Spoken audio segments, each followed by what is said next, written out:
আজকের ভিডিওতে চর্চা হবে যে সিভিক ভলেন্টিয়ার্সদের কি বেতন 40 থেকে 50,000 টাকা হতে যাচ্ছে।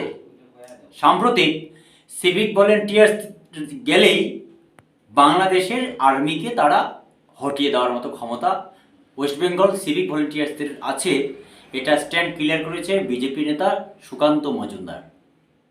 তিনি সরাসরি সাংবাদিকদের একটি প্রশ্নের উত্তরে তিনি বলেছিলেন যে সুকান্ত মজুমদার বলেছিলেন যে ওয়েস্ট বেঙ্গল গভর্নমেন্টের যে সিভিক ভলেন্টিয়ার্সরা আছে তারা গেলেই যথেষ্ট, ইন্ডিয়ান সেনার কোনো প্রয়োজন এই মুহূর্তে নেই, সিভিক ভলেন্টিয়ার্সের যথেষ্ট বাংলাদেশের বিরুদ্ধে। কিন্তু প্রশ্ন হচ্ছে যে কোনো বিষয় ইস্যুতে যখন সিভিক ভলেন্টিয়ার্সদের ইস্যুটাকে তোলা হয়েছে, কিন্তু বাস্তবে তার মানে কি সেই সিভিক ভলেন্টিয়ার্সদের বেতন তার মানে আমাকে ধরে নিতেই হবে যে 40 থেকে 50,000 টাকা হতে যাচ্ছে। কারণ যেহেতু সুকান্ত মজুমদার তিনি বক্তব্য রাখছেন, বক্তব্য চলাকালীন অবস্থায় তিনি সিভিক ভলেন্টিয়ার্সদের কথা বললেন যে সিভিক ভলেন্টিয়ার্সরা যদি বাংলাদেশে পাঠানো হয় তাহলে তাদেরই যথেষ্ট। তাহলে সেই ক্ষেত্রে ধরে নেওয়াই যায় যে সুকান্ত মজুমদার কেন্দ্রীয় স্বরাষ্ট্র মন্ত্রকের অধীনে সিভিক ভলেন্টিয়ার্সদের নিয়ে আসবেন প্রথমত, দ্বিতীয়ত তাদের ফুল ট্রেনিং হবে, যথেষ্ট ট্রেনিং হবে।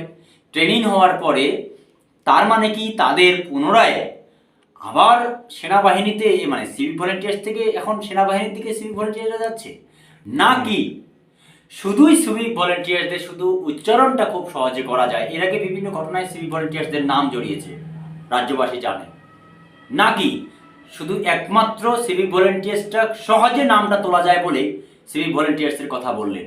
আগামী ভবিষ্যতে বোঝা যাবে যে এই সুকান্ত মজুমদার কেন্দ্রে নরেন্দ্র মোদী সরকারের তিনি একজন শিক্ষা প্রতিমন্ত্রী, তিনি কি কথা বলবেন, তিনি কি আলোচনা করবেন।